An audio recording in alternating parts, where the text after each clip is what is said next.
Me llamo Paige Afton y tengo 32 años. Hace 3 días, estaba sentada en el despacho de un abogado, leí un solo papel y me reí tanto que el abogado dejó el bolígrafo y me preguntó si necesitaba un vaso de agua. Mis padres no me habían hablado en 2 años. Ni una tarjeta de cumpleaños, ni un solo mensaje. Entonces su abogado me envió un documento, una página. Necesitaban mi firma para vender la casa del lago de mi abuelo, el único lugar del mundo que alguna vez sentí como mi hogar. Se suponía que ese documento tomaría algo mío. En cambio, me entregó lo único que mi familia nunca me dio. Prueba de que alguien creía que valía la pena protegerme. Antes de contarles lo que había en esa carta, por favor, tómense un momento para darle me gusta y suscribirse, pero solo si realmente disfrutan de esta historia. Y ya que están aquí, dejen su ubicación y hora local en los comentarios. Me encanta saber desde dónde me escuchan. Ahora, déjenme llevarlos de vuelta al principio, a la cena de Navidad que lo terminó todo. Crecí en las afueras de Knoxville, Tennessee, en un pueblo donde todos saludaban a todos, y tus asuntos nunca eran realmente tuyos. Mi padre, Gerald Afton, dirigía la sucursal local del First Heritage Bank. Un hombre respetado, de apretón de manos firme, siempre llevaba camisas planchadas a la iglesia los domingos. Mi madre, Diane, dirigía el grupo de estudio bíblico para mujeres y organizaba la comida compartida anual de la cosecha. Juntos, parecían el tipo de padres que verías en un cuadro en Hobby Lobby. Y luego estaba Meredith, mi hermana pequeña, 3 años menor que yo y de alguna manera siempre 3 pasos por delante a los ojos de mis padres. Meredith tomó clases de piano. Yo recibí quizás el año que viene. Meredith recibió un Honda Civic usado para su cumpleaños número 16.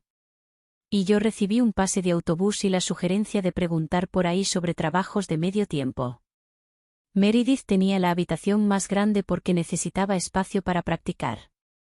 Compartía una pared con el cuarto de lavado y aprendí a dormir durante el ciclo de centrifugado. No te cuento esto por lástima. Te lo cuento porque importa. Mis padres nunca me pegaron. Nunca me gritaron. Me asignaron tareas diferentes, como si fuera una partida presupuestaria que podían recortar sin consecuencias. Mi padre tenía una frase que usaba cada vez que lo mencionaba. Dejaba el tenedor, me miraba como si estuviera siendo irracional y decía, Meredith necesita más ayuda. Tú eres la fuerte, Paige. Eso es lo que me gusta de ti. Le creí durante mucho tiempo. Llevaba la fortaleza como una insignia. Trabajé turnos dobles en el restaurante durante toda la secundaria, pagué mi propio vestido de graduación, compré mis propios libros de texto. Me llevó años comprender que, en el vocabulario de mi padre, fuerte no significaba admirable. Significaba que no requería mucha atención. Significaba que no se quejaría. Significaba que no valía la pena el esfuerzo. Fui la primera persona de mi familia en graduarme de la universidad. Una licenciatura en contabilidad de la Universidad Estatal obtenida mientras trabajaba 25 horas a la semana en una oficina de preparación de impuestos. 4 años. Sin ayuda, sin aval para mis préstamos estudiantiles, solo yo y un despertador programado para las 5:15 todas las mañanas. Mis padres dijeron que venir. Mi madre eligió el atuendo que se pondría. Mi padre preguntó a qué hora abría el estacionamiento. Reservé 4 asientos, 2 para ellos, 1 para Meredith, 1 para mi abuelo, Howard Afton, quien fue la única persona que nunca me hizo sentir como una ocurrencia tardía. La mañana de la graduación, mi teléfono sonó a las 7. Surgió algo. Mi padre dijo, tu hermana se muda a su nuevo apartamento y necesita ayuda con los muebles. Estaba de pie en mi habitación de la residencia estudiantil sosteniendo una blusa planchada y un par de tacones que había. Lo compré en oferta. Podía oír a mi madre de fondo preguntándole a Gerald dónde estaba la pistola de cinta. Es solo una ceremonia, gritó mi madre. Ya tienes el título, cariño. Crucé el escenario sola, me senté en una fila de familias desconocidas, me tomé una foto con el temporizador del teléfono, apoyada en un banco. Esa tarde, mi teléfono volvió a sonar, pero esta vez era el abuelo Howard. «Estoy orgulloso de ti, Paige», dijo. Su voz era áspera, como siempre. Cuando intentaba no llorar. «Y no te preocupes, ya me encargué de eso». No sabía a qué se refería. Supuse que hablaba de una tarjeta de graduación, tal vez un cheque dentro. No entendería lo que el abuelo Howard quiso decir ese día hasta 7 años después. Conocí a Daniel Reeves cuando tenía 26 años. Estaba recableando el edificio de oficinas donde acababa de empezar como contable junior.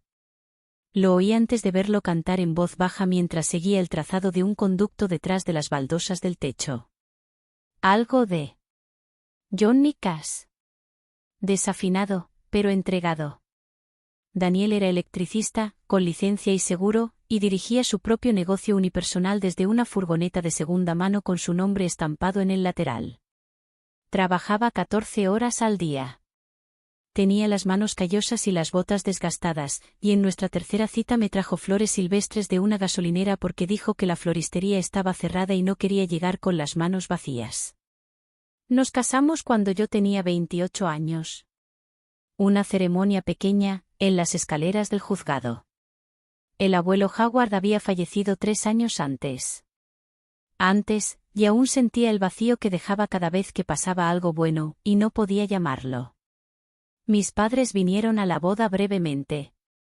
En una cena familiar la semana siguiente, mi padre se sentó a la cabecera de la mesa, miró a Daniel al otro lado del pollo asado y dijo, con una calma que te hace dudar de si realmente lo oíste bien. Pensé que apuntarías más alto, Paige. Un electricista. Eso es un paso atrás. Mi madre apretó los labios. Meredith deslizó el dedo por su teléfono. Daniel no se inmutó. En el camino a casa, miró fijamente la carretera y dijo, no necesito que tu padre respete mi trabajo, pero necesito que te respete a ti. Quise cortar el contacto en ese mismo instante. Casi lo hice, pero el abuelo Howard solo llevaba 3 años fallecido. Y algo dentro de mí seguía aferrándose.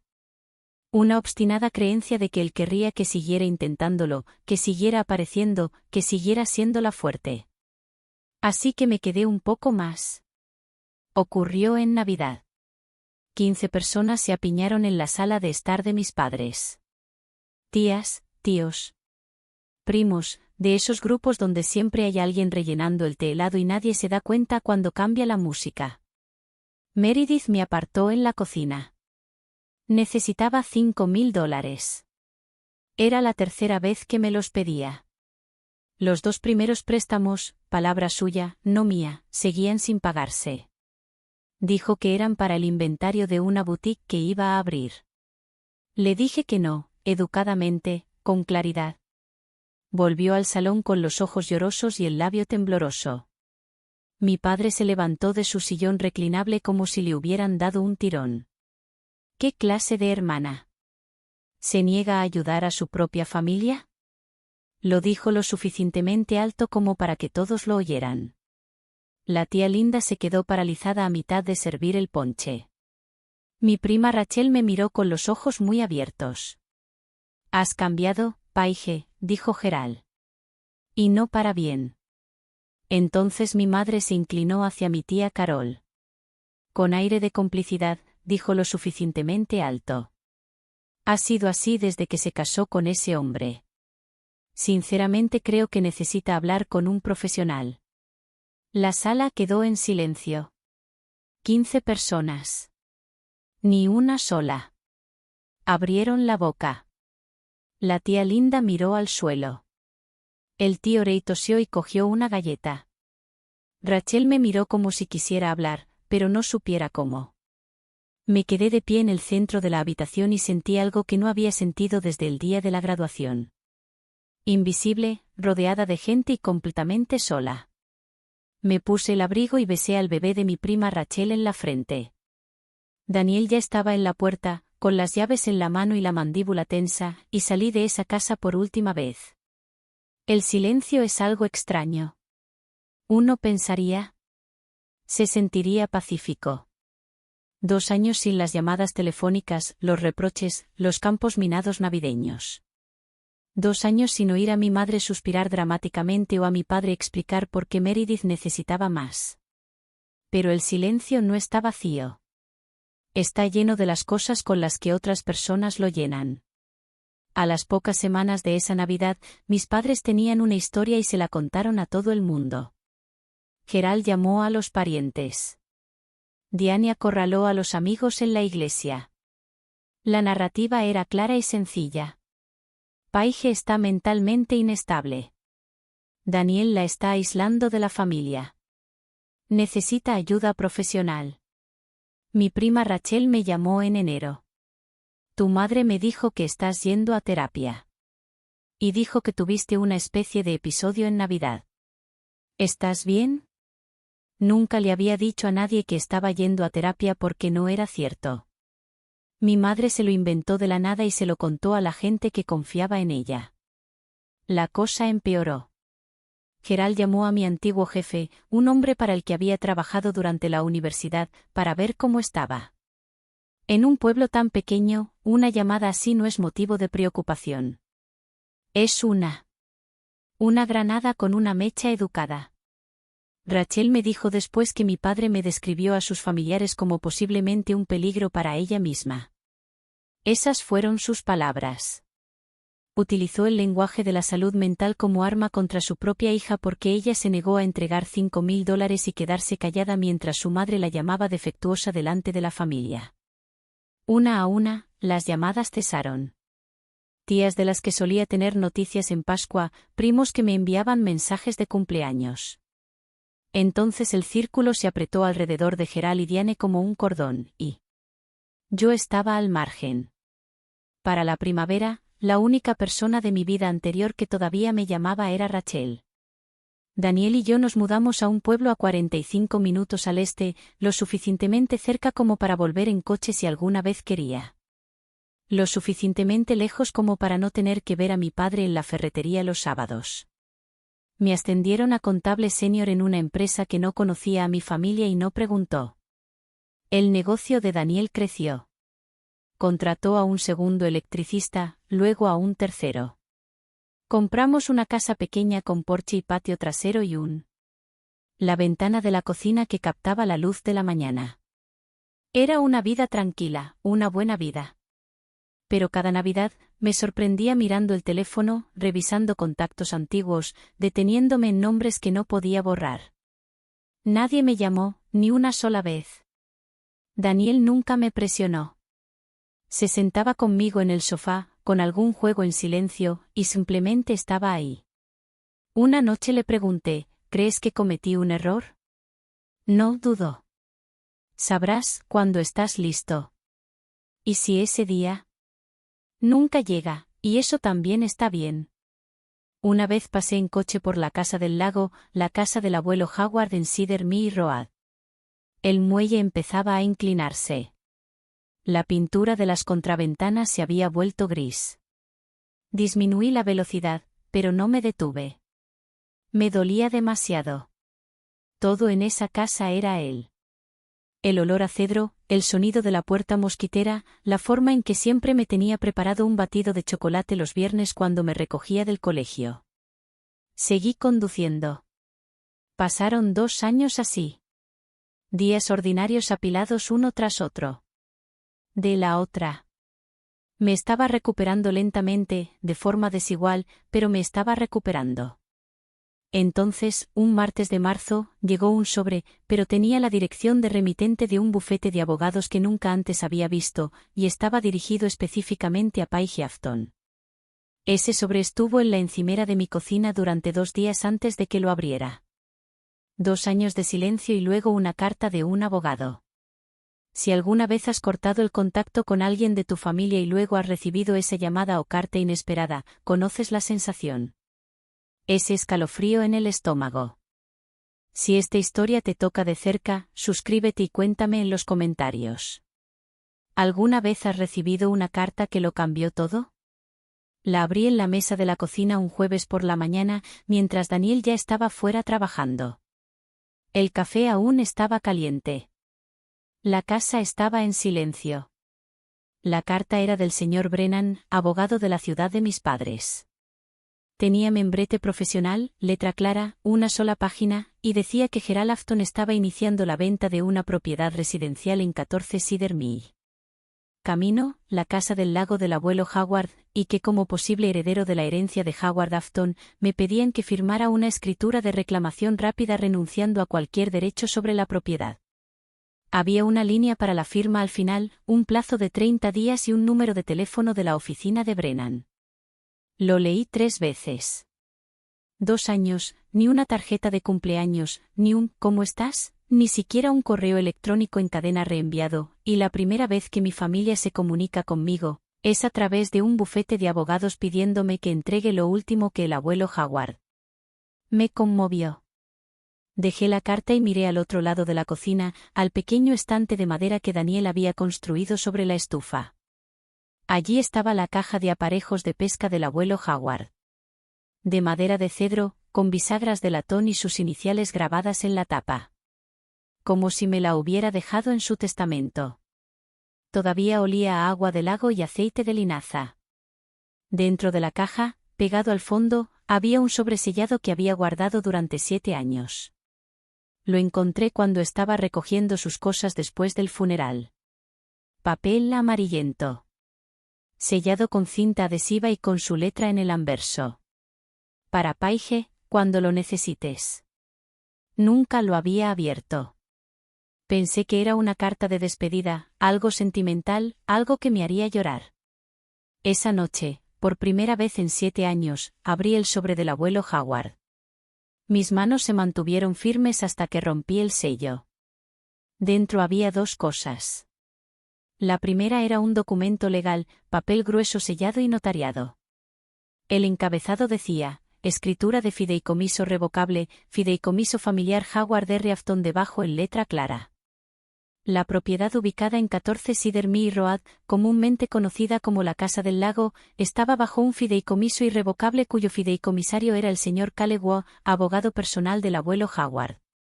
La única beneficiaria figuraba en la página 3, página L en Afton. El segundo elemento era una sola hoja de cuaderno doblada 2 veces. Su letra era inclinada, deliberada, como la de un hombre que escribe con manos fuertes, pero con poca paciencia con los bolígrafos. Paige, conozco a tu padre. Tiene buenas intenciones, pero no ve con claridad. Cuando se trata de tu hermana. Esta casa es tuya. Siempre ha sido tuya. No dejes que nadie te diga lo contrario. Abuelo H. Me senté en el suelo del dormitorio con la espalda apoyada en la cómoda y lloré. No el tipo de llanto que te destroza. El tipo que recompone algo. Él lo sabía. Antes de que yo saliera de esa cena de Navidad, antes de que yo conociera a Daniel, antes de que yo dejara de contestar las llamadas de mi padre, el abuelo Howard lo vio. Todo. Y no solo sintió lástima. Por mí, él hizo algo al respecto. Daniel llegó a casa esa noche y me encontró sentada allí, con papeles esparcidos sobre la colcha. Se sentó en el suelo a mi lado, puso su mano en mi hombro y no dijo ni una palabra. A la mañana siguiente, llamé al señor Callewaw. Contestó al segundo timbrazo. El fideicomiso es válido, dijo. Nunca ha sido impugnado, y el nombre de su padre no aparece en ninguna parte de los documentos. Él me vio. Siempre me vio. Llamé a la oficina de Brennan esa tarde. La recepcionista. Tenía el tipo de voz que te dice que ya sabe para qué estás allí. ¿Llama para devolver el documento firmado, señorita Afton? Me gustaría pasar, dije. Tengo algunas preguntas sobre el documento antes de firmar. Una pausa, un clic del teclado. El señor Brennan está disponible el viernes a las 10. El viernes me viene bien. Colgué y volví a llamar a Callewaw. Le pedí que preparara copias certificadas de la escritura de fideicomiso, la presentación original, el sello del condado, el calendario de beneficiarios, todo. Lo tendré listo para el jueves, dijo. Luego, con cuidado, señorita Afton, ¿Quiere que esté presente en la reunión? No, pero me gustaría que estuviera disponible por teléfono. Entendido. Pasé los siguientes 5 días haciendo algo que no había hecho en 2 años. Me preparé, no emocionalmente. Ya había superado eso. Me preparé como un contador se prepara para una auditoría. Documentos en orden, hechos en filas, nada dejado a suposiciones. Leí el documento de confianza de principio a fin 3 veces. Y busqué los registros de archivo del secretario del condado en línea para confirmar el fecha de transferencia. La comparé con los registros testamentarios de la herencia del abuelo Howard y confirmé lo que Callaway me había dicho. La casa del lago se transfirió al fideicomiso antes de que Howard muriera. Nunca pasó por el proceso testamentario. Gerald nunca la heredó. Simplemente asumió que sí. Y nadie le dijo lo contrario porque la única persona que lo sabía era el abuelo Howard, y el abuelo Howard tenía sus razones. Daniel me preguntó el jueves por la noche si quería que viniera. Negué con la cabeza. Esta es mía. Me besó. Me besó la frente y me dio un termo de café para el camino. La noche anterior a la reunión, Rachel llamó. Necesito contarte algo. Dijo, tu papá ha estado llamando a todo el mundo, no solo a la familia. A todo el mundo. Está estresado, Paige. ¿Muy estresado por la casa? ¿Por la tienda de Meredith? Está en serios problemas. Ella pidió préstamos comerciales.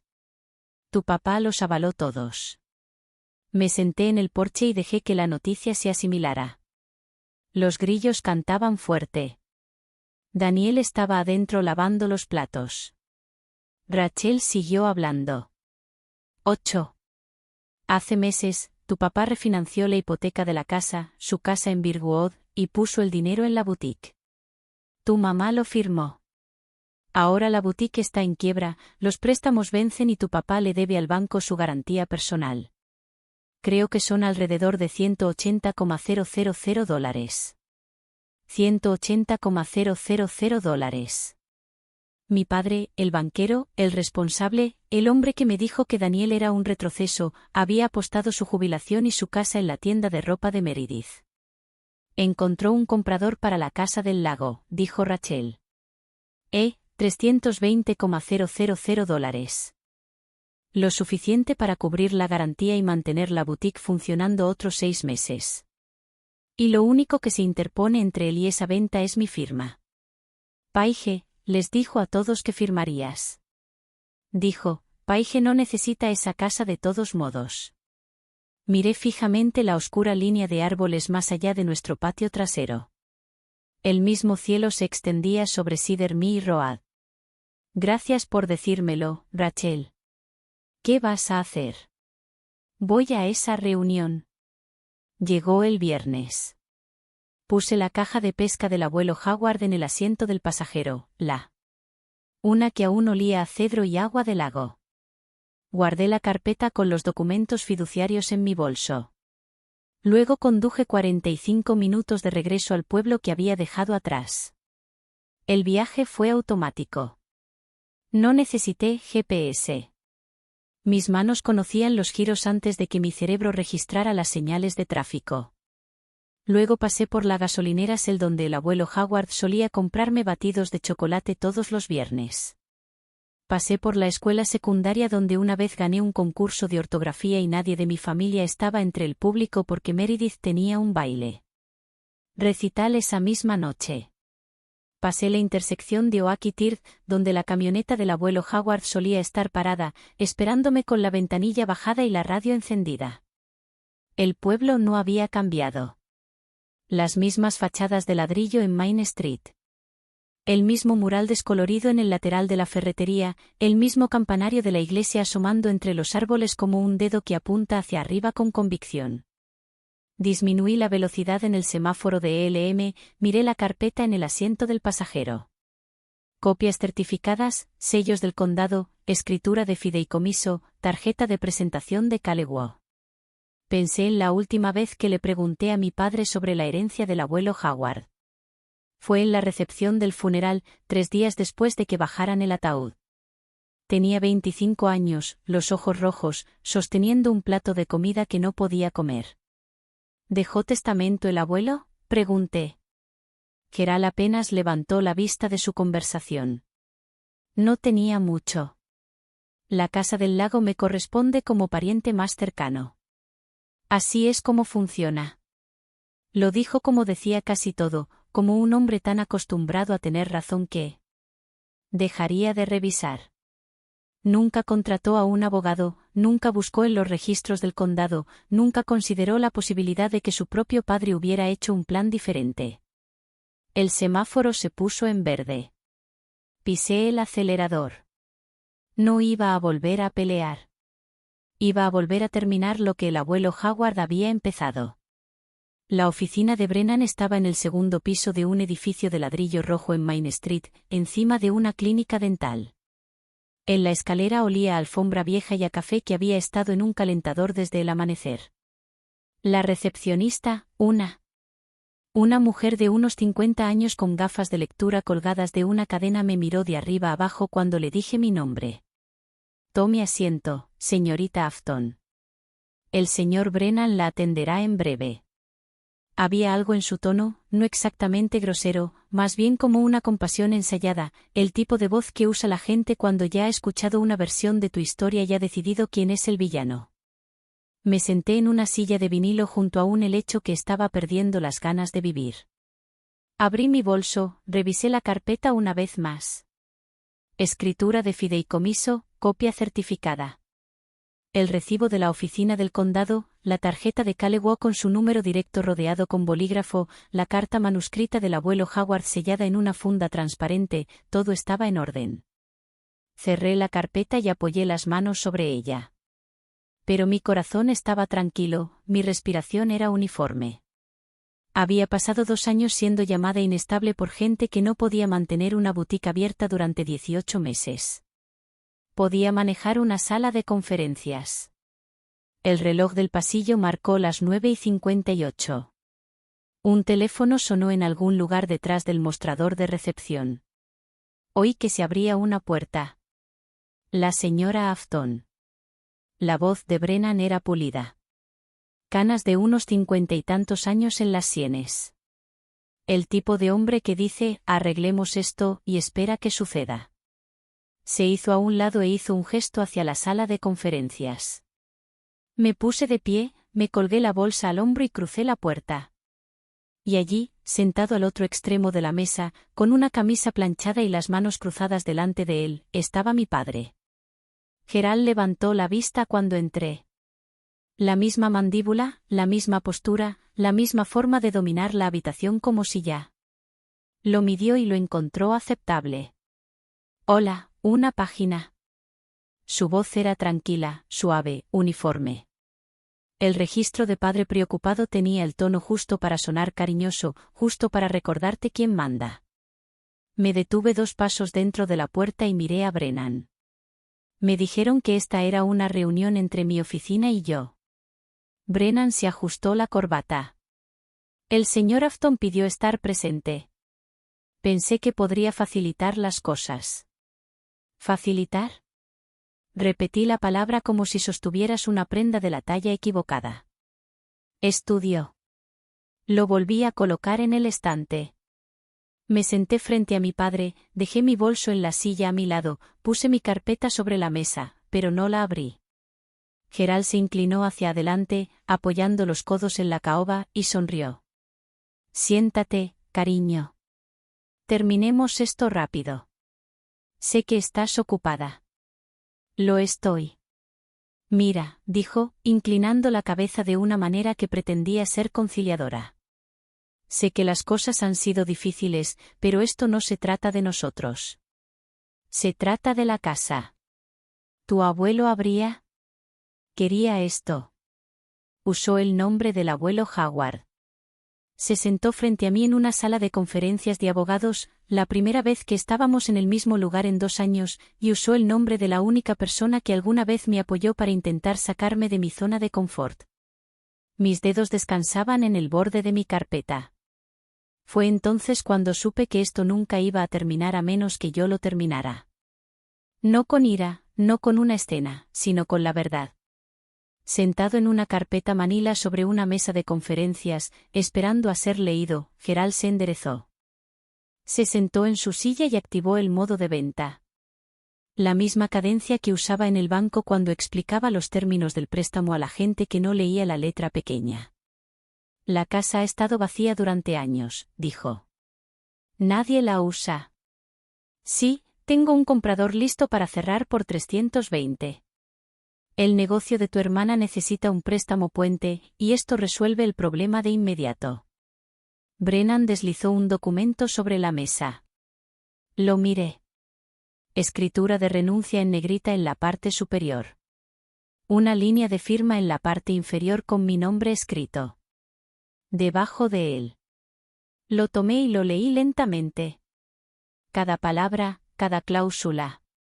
La habitación estaba en silencio, excepto por mi padre tamborileando con el dedo índice sobre la mesa, un ritmo que probablemente no sabía que estaba creando.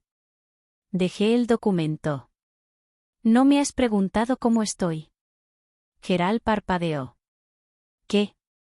En 2 años, este es el primer contacto y fue a través de un bufete de abogados. Mantuve la voz neutra, sin enojo, solo clara. No llamaste, no escribiste, enviaste a un abogado. Se removió en su asiento. Y hemos estado tratando de contactarte. Tú. Mi número de teléfono no ha cambiado. Brennan se aclaró la garganta. Gerald lo ignoró. Paige, no estoy aquí para revivir el pasado. Estoy aquí para ocuparme de una propiedad. Eso es todo. Y si no firmo, el golpeteo cesó. La mandíbula de Gerald se tensó como siempre lo hacía cuando alguien cuestionaba un número en su hoja de cálculo. Entonces todos esperamos más. Nos cuesta más dinero a todos. No compliques esto, Paige. No compliques esto. El mismo hombre que le dijo a 15 personas que yo estaba mentalmente indispuesto. El mismo hombre que faltó a mi graduación. El mismo hombre que llamó a mi marido un retroceso. No compliques las cosas. Me recosté en la silla. Antes de hacer nada, me gustaría entender por qué no me informaron de la venta antes de que un abogado me enviara una carta. La expresión de Gerald cambió. No una grieta exactamente, sino una reevaluación. Se giró hacia Brennan como un hombre se gira hacia el estrado de un testigo. No hemos podido comunicarnos con ella, dijo. Ni conmigo, ni con el abogado. Ella cortó toda la comunicación con la familia. Hace 2 años. Sin explicación. Sin explicación, repetí. Diane y yo lo hemos intentado todo. Gerald negó con la cabeza lentamente, fingiendo tristeza como si todo lo demás fuera estructurado. Ella ha estado pasando por un momento difícil. Lo estaba haciendo de nuevo. El mismo guión, las mismas indicaciones escénicas. Decirle a la sala que estoy roto. Hacer que la sala sienta lástima por él. Brennan estaba escribiendo algo en su bloc de notas. No podía verlo. Su esposo, añadió Gerald, bajando un poco la voz, ha estado un poco controladora. Nos preocupa su entorno. Sentí que mi pulso se aceleraba, no por miedo, sino por la precisión de todo aquello. 2 años después. Y el guión no había cambiado ni una sola palabra. Lo había ensayado tantas veces que sonaba como la verdad absoluta. Brennan dejó la pluma y me miró. Pude ver la pregunta formándose en sus ojos. ¿Es esto cierto? No me defendí. No corregí el registro. No enumeré los recibos. Miré a mi padre, sostuve su mirada y dije, ¿has terminado? Algo cambió. En su rostro. La sonrisa no desapareció. Se congeló como un proyector que se detiene en un fotograma. Ya había visto a mi padre lidiar con la resistencia antes. Empleados, solicitantes de préstamos, yo cuando era más joven. Nunca me había visto dejar de resistirme. El teléfono de Gerald vibró sobre la mesa. Miró la pantalla y levantó un dedo. Un segundo, contestó. El altavoz no estaba encendido, pero en una habitación tan silenciosa con el tipo de altavoz barato que tenía Gerald, no era necesario, ya que la voz de Meredith se escuchó nítida y delgada. ¿Ya firmó? Papá, necesito saberlo para el lunes. El casero amenaza con cambiar las cerraduras. Gerald cubrió el teléfono con la mano. Me encargo. Dame una hora. Pero Meredith ya estaba a mitad de la frase. Solo dile que es por la familia. Siempre cede cuando dices eso. Las palabras cayeron en el centro de la mesa como un vaso contra un suelo de madera. Gerald se quitó el teléfono de la oreja y terminó la llamada, con el cuello enrojecido desde el cuello de la camisa hacia arriba. Brennan estaba mirando su bloc de notas. Crucé las manos. Siempre cede cuando dices eso, repetí en voz baja. Palabra por palabra. Gerald dejó el teléfono boca abajo. Está bajo mucha presión. No lo tomes. No estoy tomando nada, dije. Solo estoy escuchando. Miré a Brennan. Todavía no había levantado la vista, pero el bolígrafo en su mano había dejado de moverse. Esta era la negociación para la que mi padre se había preparado. Deslizar el papel por la mesa, invocar el nombre del abuelo Howard, esperar a que la hija obediente firmara y conducir. En casa al mediodía. En cambio, estaba sentado en una habitación donde su hija menor acababa de confirmar en voz alta a un testigo que todo era una actuación, una máquina. Empuja la palanca. Mira cómo Paige se rinde. Yo no me rendí. Y en ese breve silencio después de que la voz de Meredith se desvaneciera y la habitación volviera a su sitio, tomé una decisión. No iban a conseguir una firma. Iban a tener una conversación que deberían haber tenido hace 2 años. Gerald se puso de pie. La silla chirrió contra el suelo. Paige, Joe. Ten paciencia. Firma el papel. Señaló la escritura de renuncia como si fuera un libro de contabilidad que no cuadraba. Esta casa no significa nada para ti. No has estado allí en años. Tienes razón, dije. No he estado porque la última vez que te visité, le dijiste a mi marido que era un paso atrás. Gerald agitó la mano. Era una broma. No tenía gracia. 3 palabras. Los dejé allí sentados. Gerald apoyó ambas palmas planas sobre la mesa. ¿Sabes cuál es tu problema? Guardas rencor. Tu madre tenía razón. Necesitas ayuda. Ayuda profesional. Brennan levantó una mano. Señor Afton. Mantengamos esto productivo. Gerald no lo miró. Sus ojos estaban fijos en mí. Si no firma esto, dijo, bajando la voz al registro que usaba para denegar solicitudes de préstamo. Tomaré medidas legales. Presentaré una moción de declaración de dominio. Un juez le hará firmar. Me volví hacia Brennan. ¿Puede hacer eso? Brennan se movió. Hay vías legales, pero no nos adelantemos. De acuerdo, dije. Ambos hombres se detuvieron. De acuerdo. Extendí la mano hacia mi bolso y tiré de la carpeta sobre la mesa. La habitación se sentía como el segundo antes de que estallara una mecha. Antes de continuar, dije, tengo algo que me gustaría mostrarte. Vi cómo los ojos de mi padre se posaban en la carpeta. No sabía qué contenía. Brennan tampoco, pero algo en el aire cambió. Como cuando una habitación cambia cuando la persona que se supone que está perdiendo deja de actuar como si lo estuviera. Desabroché la carpeta y la abrí, y coloqué la primera página boca arriba sobre la mesa. El documento se deslizó por la caoba con el suave siseo del buen papel sobre madera pulida. Gerald bajó la mirada. El encabezado en negrita era imposible de pasar por alto. Escritura de fideicomiso irrevocable. Fideicomiso familiar de Howard R. Afton. Esta es una escritura de fideicomiso irrevocable, dije. Registrada hace 7 años por Howard Afton en la oficina del secretario del condado. Gerald inclinó la cabeza. ¿De qué estás hablando? Me nombra a mí, Paige Afton, como única beneficiaria de la propiedad de la Casa del Lago. El fideicomisario es el señor Callaway, el abogado del abuelo Howard. Empujé el documento completo, las 8 páginas. Copia certificada, sello del condado en el anverso, en el centro de la mesa. Puedes leerla si quieres. El silencio que siguió fue denso. Se cernía sobre las paredes de la sala de conferencias como un suspiro contenido. Gerald no tocó los papeles. Sus ojos iban del documento a mi cara y viceversa, como si esperara que uno explicara al otro. Brennan, en cambio, sí.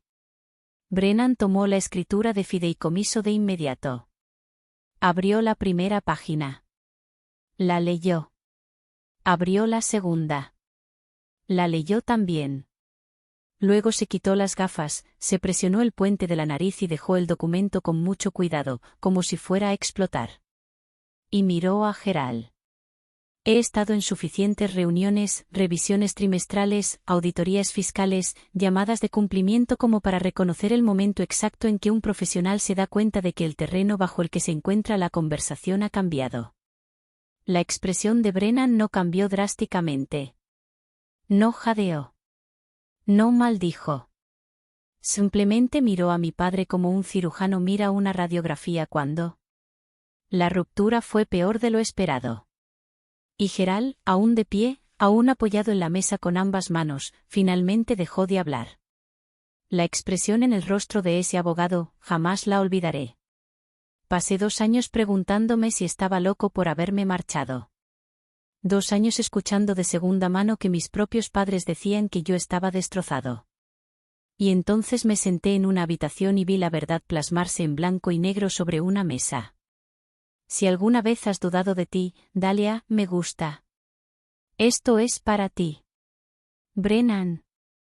Dejó el documento y miró a Gerald. La forma en que un hombre mira a un cliente que acaba de complicarle mucho el trabajo. Señor Afton, dijo, y la formalidad en su voz era nueva. ¿Sabía usted que su padre estableció un fideicomiso irrevocable para esta propiedad? Gerald abrió la boca, la cerró, la volvió a abrir. Eso no puede ser correcto. La casa era parte de su patrimonio. Me llegó a través del proceso sucesorio. Brennan volvió a tomar la escritura del fideicomiso, abrió la página de registro y leyó la fecha. Luego miró. De vuelta a Gerald.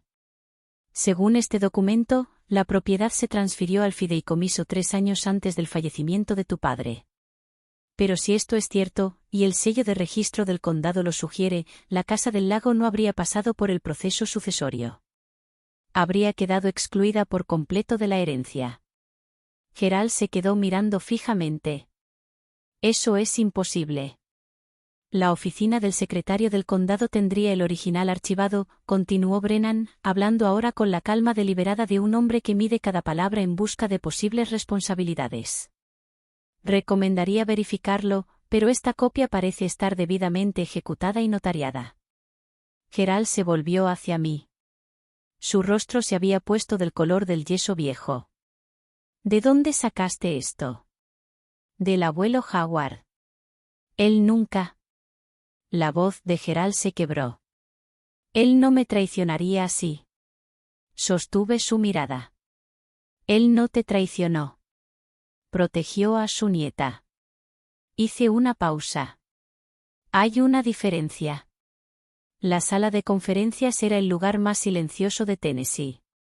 El reloj de la pared hacía tic-tac. En algún lugar afuera, un camión redujo la marcha en Main Street. Gerald se sentó lentamente. Sus manos, que habían estado señalando, dando órdenes y tamborileando toda la mañana, yacían planas sobre la mesa. Temblaban. Brennan se aflojó la corbata un poco y se volvió hacia mí. Tom, ¿tienes la información de contacto del administrador? Le entregué la tarjeta de Calewo. Brennan marcó el número por el altavoz de la sala de conferencias.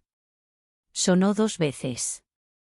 Se oyó la voz de Calewo, pausada, sin prisas, la voz de un hombre que esperaba esa llamada.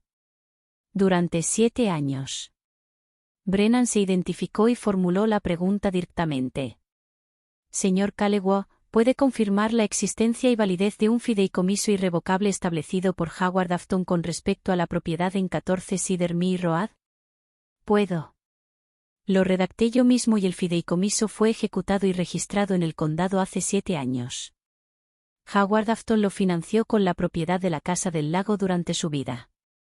Paige Afton es la única beneficiaria nombrada. La propiedad nunca ha sido parte del patrimonio de Howard Afton y no pasó por el proceso sucesorio. Brennan escribió rápidamente. Gerald permaneció inmóvil. ¿Está el fideicomiso activo y sin impugnaciones?, preguntó Brennan. ¿Activo y sin impugnaciones? Soy el fideicomisario. Brennan le dio las gracias y terminó la llamada. Luego se volvió hacia Gerald con la postura cuidadosa de quien da una noticia que no quiere dar. Señor Afton, voy a tener que suspender este procedimiento. La escritura de renuncia que preparé no es aplicable. La señora Afton no tiene derecho a renunciar a ella porque la propiedad nunca formó parte del patrimonio de su padre. Gerald negó con la cabeza. Cabeza. Esa es la casa de mi familia. Crecí allí.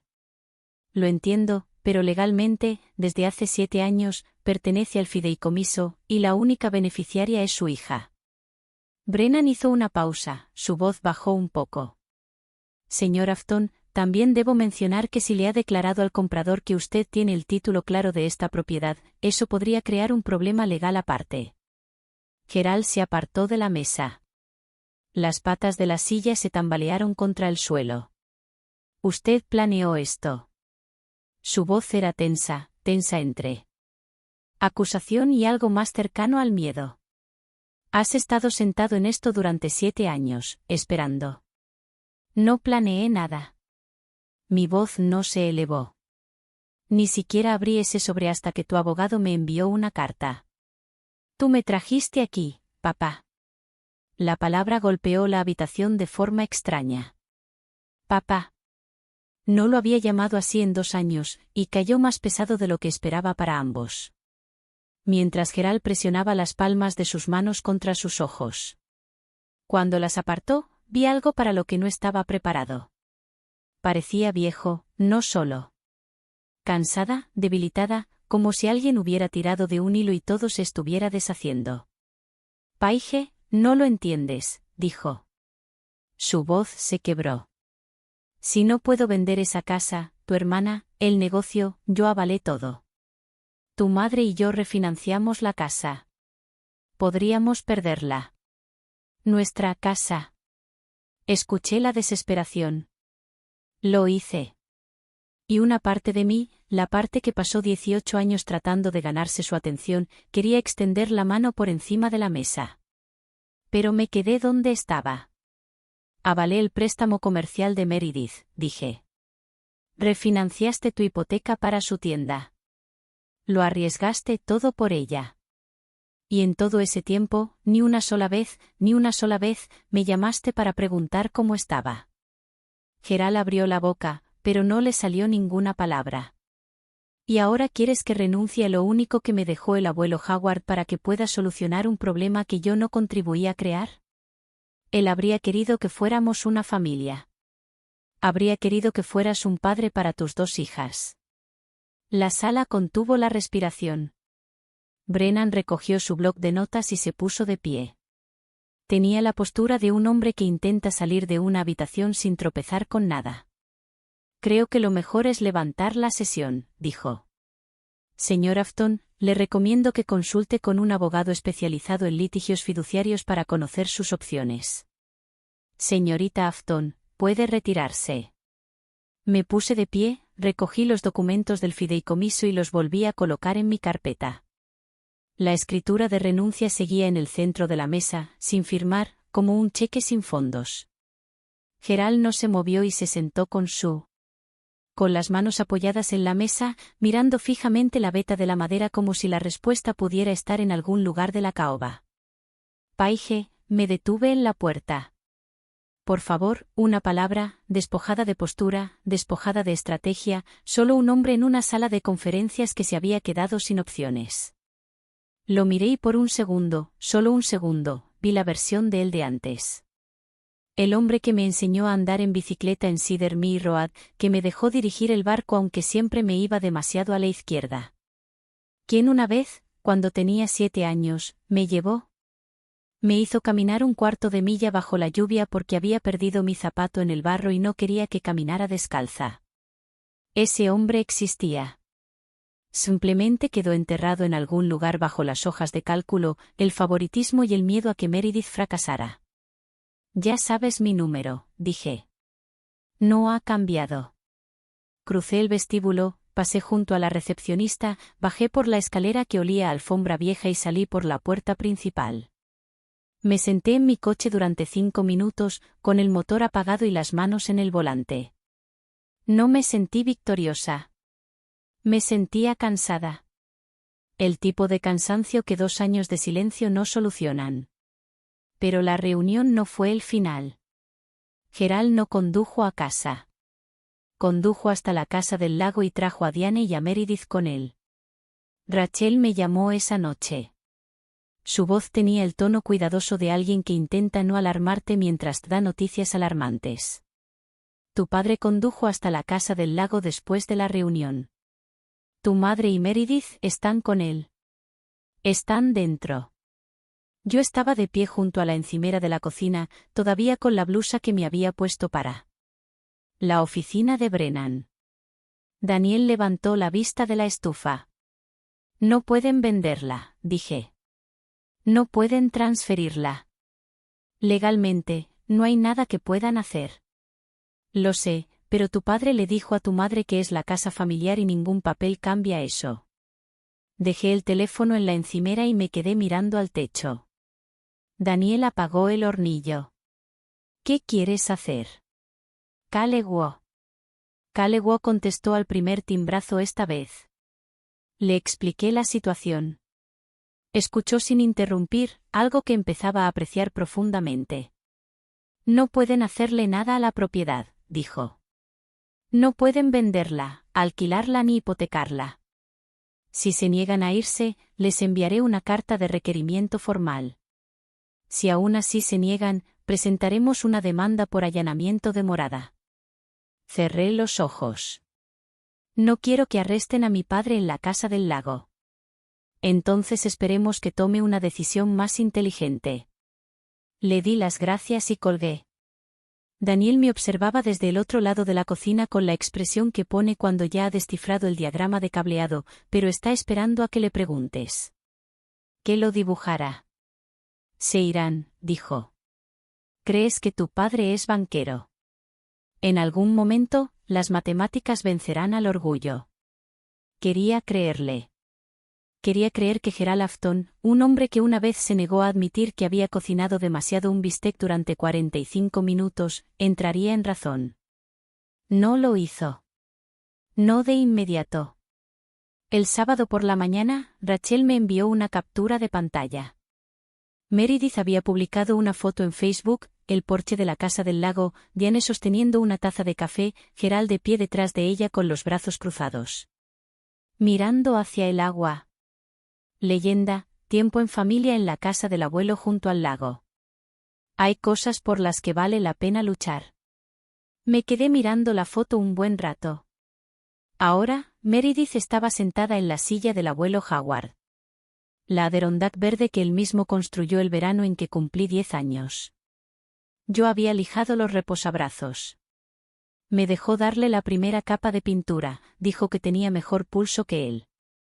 Esa silla fue el último lugar donde se sentó antes de que sus piernas se entumecieran demasiado como para bajar al muelle. Y Meredith posaba en ella como si fuera un accesorio. Los comentarios empezaron a llegar. Algunos familiares. Me alegra mucho que estén todos juntos. Un vecino. Esa casa guarda tantos recuerdos. Nadie me mencionó. Nadie preguntó dónde estaba. Un primo, Eric, con quien no había hablado en un año, escribió: Gerald tiene todo el derecho. Es la casa de su padre. Dejé el teléfono boca abajo en la mesita de noche. Daniel me trajo café sin que se lo pidiera. Callegua, dije.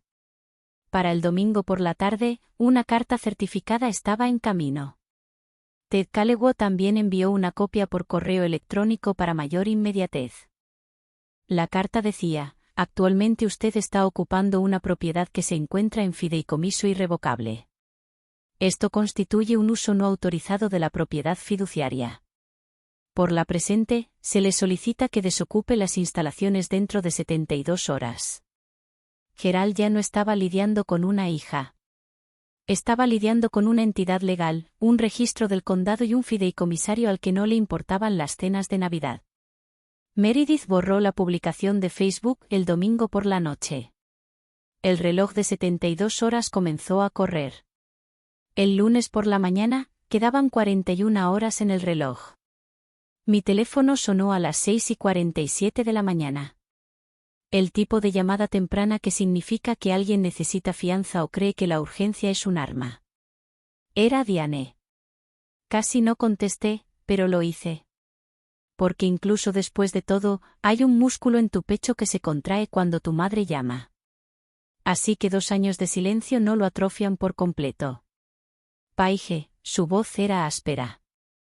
Había estado llorando o quería que yo pensara que había llorado con mi madre. Nunca se podía saber con certeza. Por favor. Tu padre no puede dormir. Meredith lo va a perder todo. Esto está destrozando a nuestra familia. Me senté en el borde de la cama. Daniel ya estaba despierto a mi lado, con los ojos abiertos.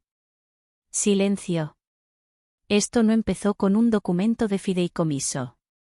Mamá, sé que no éramos perfectos, pero ¿esto es realmente lo que quieres? ¿Quitarnos la casa para castigarnos? No voy a quitar nada. Ya era mía. Un suspiro al otro lado, seco, ofendido. Y no te estoy castigando. Estoy protegiendo lo que quería el abuelo Howard. Tu abuelo no querría esto. Su voz se endureció. ¿Él nos querría? Juntos. Tengo una carta suya que dice lo contrario. Silencio, uno largo, pero del tipo en el que puedes oír a alguien reorganizando por completo su comprensión de una situación. Has cambiado, dijo finalmente. No era un cumplido. Eso espero. La llamada terminó sin una despedida. Diane colgó como siempre, salía abruptamente de una conversación que no podía controlar para poder contarle a la gente después que la otra persona estaba siendo difícil. Dejé el teléfono. Daniel me miró. ¿Estás bien? Asentí. Ella dijo, Cambió. Casi, sonrió. Ya era hora de que alguien se diera cuenta. Se fueron el lunes por la tarde. 53 horas, justo a tiempo. Rachel me contó después que Brennan había llamado a Gerald por última vez. Si no desocupas, te enfrentas a una denuncia por allanamiento de morada, y dada la documentación del fideicomiso, no ganarás. Gerald cargó el coche. Diane recogió los platos que había traído de casa. Y Meredith cargó una bolsa de víveres con la que había llenado la nevera, como si se fuera a mudar definitivamente. Se marcharon. De la casa del lago, de la misma manera que se habían marchado de mi vida, sin decirme nada, sin mirar atrás y sin siquiera considerar que la casa nunca había sido suya. No fui de inmediato. Esperé una semana entera. Cuando finalmente conduje hasta Cedar Mill Road, era jueves por la tarde. El cielo estaba plano y gris, ese tipo de cielo primaveral de Tennessee que no se decide entre la lluvia y la rendición. La puerta principal estaba abierta. Dentro, el lugar olía a polvo y pino viejo. La cocina estaba limpia. Diane había limpiado las encimeras antes de irse. Los cojines del sofá estaban rectos. El suelo estaba barrido. Sobre la mesa de la cocina, Gerald había dejado una sola llave y un trozo de papel rayado roto. Su letra es más pequeña de lo que recordaba. Esto nunca fue por dinero. Papá, lo leí, lo doblé, lo guardé en el bolsillo de mi abrigo. No sabía si era verdad. No sabía si él lo creía. No sabía si importaba. Caminé hasta el muelle. Las tablas crujieron bajo mi peso. La silla del abuelo Howard seguía donde siempre, mirando al agua, mirando a la arboleda, mirando a todo y a nada. Me senté en ella. El lago estaba en calma. Una garza cruzó la cala a baja altura y sin prisa. Y por primera vez en 2 años, sentí que estaba exactamente donde debía estar. Los números alcanzaron a Gerald como siempre lo hacen, silenciosamente y luego de golpe. Sin la venta de la casa del lago, el salvavidas de $320,000 se esfumó. El comprador se echó atrás. La boutique de Meredith no pudo cubrir sus pérdidas. El alquiler del próximo trimestre. Para junio, ella cerró las puertas definitivamente. Vendió el inventario a 40 centavos por dólar a un liquidador de Chattanooga.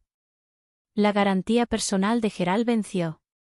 Vendió su camioneta, la F-150 que había conducido desde que yo estaba en la escuela secundaria, y retiró fondos de su plan 401K anticipadamente, asumiendo la penalización.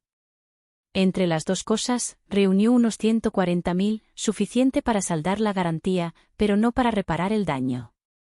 La jubilación, que Gerald había planeado para los 62, se pospuso a los 67, tal vez más tarde. La hipoteca. La historia de que había refinanciado seguía cerniéndose sobre la casa de Birchwood como un sistema meteorológico permanente. En un pueblo de ese tamaño, la historia se extendió, no a través de columnas de chismes, sino por entradas de casas, estacionamientos de iglesias y el pasillo de congelados de Kroger. La gente empezó a hacer preguntas que Gerald no podía esquivar con un firme apretón de manos. ¿Por qué no sabía del fideicomiso de su propio padre? ¿De verdad Howard había excluido a Gerald? ¿Y esa hija, la que decían que era inestable?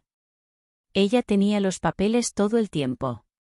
Gerald dejó de ir a desayunos del Rotary Club. Dejó de quedarse en el banco después del horario de cierre.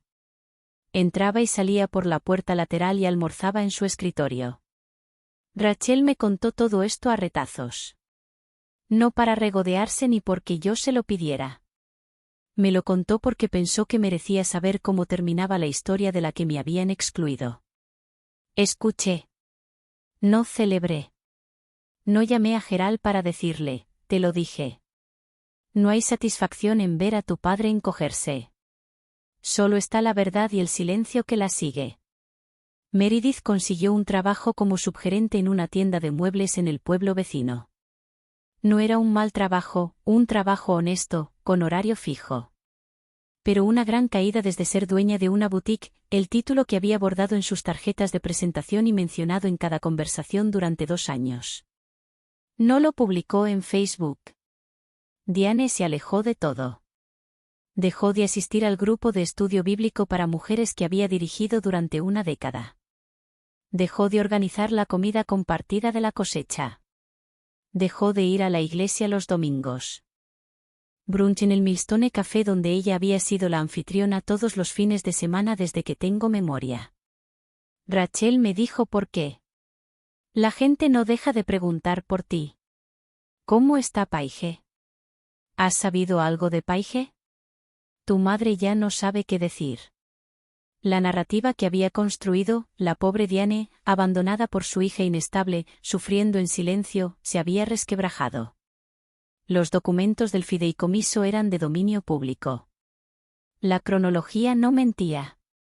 Y en un pueblo pequeño, cuando los hechos empiezan a superar a la ficción, si el narrador. Perdí la habitación, no me sentí triunfante por nada de eso. No quería avergonzar a mi madre. Solo quería que dejara de reescribir mi vida para otras personas. Luego, 3 semanas después de que cerró la boutique, mi teléfono vibró. Un mensaje de texto de un número que no había visto en 2 años. Meredith, sé que probablemente no quieres saber de mí, pero lamento lo que dije por teléfono ese día. Lo leí sentada en el muelle de la casa del lago, con los pies colgando sobre el agua. No respondí de inmediato. Se fue, pero no lo borré. Una semana después, Rachel mencionó algo más. Tu padre preguntó por ti. Quería saber si estabas bien. No me pidió que se lo transmitiera. Solo preguntó. Dejé que eso se quedara en el aire. La familia extendida regresó poco a poco. No todos. No todos a la vez, pero suficientes. La tía Linda llamó primero. Y ella fue la que miró al suelo durante aquella cena de Navidad. La que escuchó a Diane llamarme inestable y no dijo nada. Debería haber dicho algo aquella noche, dijo.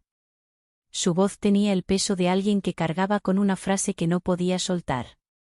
Vi lo que estaba pasando y no dije ni una palabra. Lo siento, Paige. Le di las gracias. Lo decía en serio. No fingí que eso borraba nada y ella no me lo pidió. 2 primos se enviaron mensajes de texto la misma semana. Uno de ellos, Marcus, escribió: siempre sentí que algo andaba mal. Simplemente no sabía qué era. Lo entendía.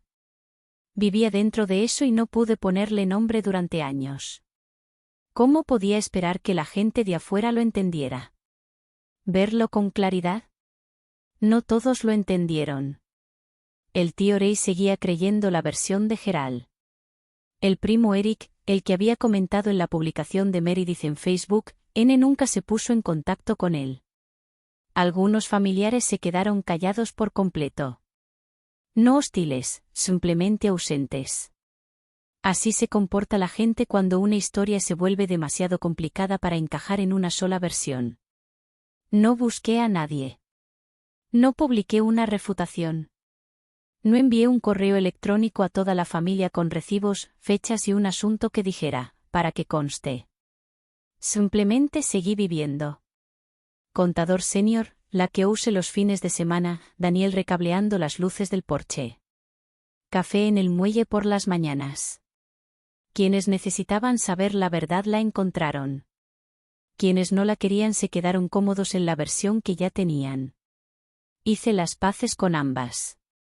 No todos lo entenderán. Y dejé de necesitar que lo hicieran. Daniel y yo comenzamos a arreglar la casa del lago en mayo. No fue una renovación, más bien una conversación con el edificio, escuchando lo que necesitaba: una nueva capa de tinte en el muelle. Nuevas mosquiteras. En el porche, el grifo del baño que goteaba desde que tenía 12 años. Por fin conseguí un cartucho nuevo. Daniel se encargó de la electricidad, reemplazó el antiguo panel de disyuntores, pasó un nuevo cable a la cocina, instaló una luz en el porche que realmente se encendía al accionar el interruptor. Es lo que hago, dijo sonriendo, cubierto de polvo del ático. Encontré las herramientas de carpintería del abuelo Howard en el garaje, colgadas en un tablero perforado que él mismo había construido. Cada una en su lugar. Cinceles alineados por tamaño, cepillos de mano aceitados y envuelto. Una casita para pájaros a medio terminar sobre el banco de trabajo, como si se hubiera ido a almorzar y nunca hubiera regresado. En una caja debajo del banco de trabajo, encontré fotografías. Yo, a los 6 años, de pie en el muelle con una lubina casi tan larga como mi brazo. El abuelo Howard detrás de mí, con las manos en alto, riendo, con el sombrero echado hacia atrás pero la camisa de franela remangada hasta los codos. Sostuve la foto durante mucho tiempo. No me dejó una casa. Me dejó la prueba de que yo importaba. De que alguien en mi familia me veía con claridad. No. Como la fuerte. No como la que no requería mucha atención. No como la que no necesitaba nada, sino como Paige, su nieta, digna de protección. Enmarqué la foto y la colgué en la pared de la cocina, justo encima de la ventana por donde entra la luz de la tarde, cálida y dorada. Cada vez que la miro, escucho su voz por teléfono el día de mi graduación. Ya me encargué de eso. Paige, él lo hizo. Un mes después de la reunión en la oficina de Brennan, me senté a la mesa de la cocina en la casa del lago y escribí una carta a mano. No a través de una ley. Firme, no a través de Rachel, solo yo, un bolígrafo y un trozo de papel. Se lo escribí a Gerald y Diane. No escribo para castigarlos. Escribo para ser claro. La casa del lago permanece en el fideicomiso. Esa fue la decisión del abuelo Howard. Y tengo la intención de respetarla. No la venderé ni la cederé. Si existe una versión de nuestra relación que se pueda reconstruir, no comienza con papeleo. Comienza con honestidad. Comienza con que me vean. No como el fuerte, no como el que puede. Manéjalo, no como alguien que no necesita nada, sino como tu hija. Mi puerta está abierta, pero solo si la cruzas como mis padres, no como personas que necesitan algo de mí. Escribí la dirección en el sobre, le puse el sello y lo eché en el buzón al final de Cedar Mill Road. No esperé una respuesta. No revisé el buzón todas las mañanas con la esperanza de encontrar una. Ya había dicho lo que tenía que decir, y el resto dependía de ellos. Daniel leyó la carta antes de que la sellara, pero no sugirió nada. Un solo cambio. Él simplemente asintió y dijo, «Ese eres tú». Solía pensar que los límites eran muros, cosas que construyes cuando estás enojado para mantener a la gente fuera. Ya no pienso eso. Los límites son puertas. Tú eliges quién entra. Tú eliges las condiciones. Y si alguien está al otro lado y llama con las manos limpias y una voz honesta, la abres, pero no la dejas abierta para personas que solo aparecen cuando necesitan la llave. Es una tarde de viernes cuando finalmente. Entiendo lo que quería decir el abuelo Howard. Estoy sentada en el muelle en su silla Adirondack verde. La que lijé cuando tenía 10 años. A la que le di la primera capa de pintura. En la que Meredith posó para una foto que luego borró. La madera está caliente por el sol. El lago está en calma en algún punto de la cala. Mientras un pez rompe la superficie y la onda se extiende en círculos lentos y pacientes. Daniel está dentro preparando café. Puedo oír la tetera a través de la ventana abierta y el suave zumbido de la luz del porche que instaló el fin de semana pasado. La brisa. Lleva cedro, hierba recién cortada y algo dulce de la madreselva del vecino. Tengo en mis manos la caña de pescar del abuelo Howard, la vieja con la empuñadura de corcho que él mismo envolvió en el carrete que hace clic al lanzar. No he pescado nada en toda la tarde y no me importa.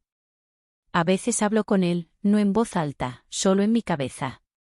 Como se habla con la gente que salió de la habitación pero que en realidad nunca se fue. Oye, abuelo. Encontré tu sobre. Encontré el fideicomiso. Encontré la carta. Pausa. El viento responde. Gracias.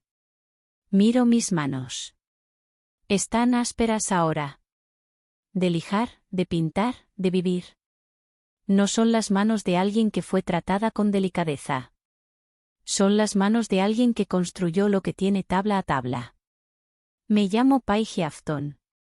Tengo 32 años.